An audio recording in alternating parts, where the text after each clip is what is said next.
ഇടുക്കി സത്രം air സ്ട്രിപ്പിൽ വനം വകുപ്പിന്റെ തടസ്സവാദങ്ങളെ മറികടക്കാൻ സർക്കാർ നീക്കം. വനം വകുപ്പ് അവകാശവാദം ഉന്നയിക്കുന്ന ഭൂമിയുടെ കാര്യത്തിൽ സർക്കാർ ഉടൻ തീരുമാനമെടുക്കും. ഇതുമായി ബന്ധപ്പെട്ട ഉന്നതതല യോഗവും കഴിഞ്ഞ ദിവസം ചേർന്നു.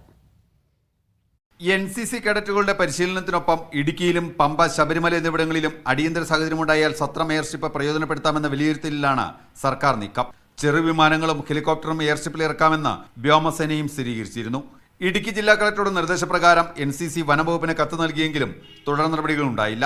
ഉന്നത വിദ്യാഭ്യാസ, വനം, റവന്യൂ വകുപ്പ് മന്ത്രിമാരുടെയും വകുപ്പ് മേധാവികളുടെയും സംയുക്ത യോഗത്തിൽ പ്രശ്നപരിഹാരത്തിന് വഴി തെളിഞ്ഞെന്നാണ് വിവരം. കഴിഞ്ഞ ആഴ്ചയിൽ ഒരു ഉന്നതതല യോഗം ചേർന്നിരുന്നു. അതിൽ റവന്യൂ വകുപ്പ് മന്ത്രി ഉണ്ടായിരുന്നു, വനം വകുപ്പ് മന്ത്രിയും പങ്കെടുത്തിരുന്നു, ഞാനും ഉണ്ടായിരുന്നു. റവന്യൂ മന്ത്രി പറഞ്ഞു, ഇവർക്ക് പകരം ഭൂമി കൊടുക്കണമെന്നാണ് പറയുന്നത്. അതൊരു കാരണവശാലും അനുവദിക്കുന്ന പ്രശ്നമില്ല. ആ അഭിപ്രായഗതിയോട് ഉന്നത വിദ്യാഭ്യാസ വകുപ്പ് മന്ത്രിയും വനം വകുപ്പ് മന്ത്രിയും തത്വത്തിൽ യോജിച്ചു കഴിഞ്ഞിട്ടുണ്ട്. ഈ പശ്ചാത്തലത്തിൽ ഒരു നോട്ട് തയ്യാറാക്കി മുഖ്യമന്ത്രിക്ക് സമർപ്പിച്ചിട്ടുണ്ട്. താമസം വിന മുഖ്യമന്ത്രി അനുകൂലമായ തീരുമാനമെടുക്കുമെന്നുള്ളതാണ് പ്രത്യാശ.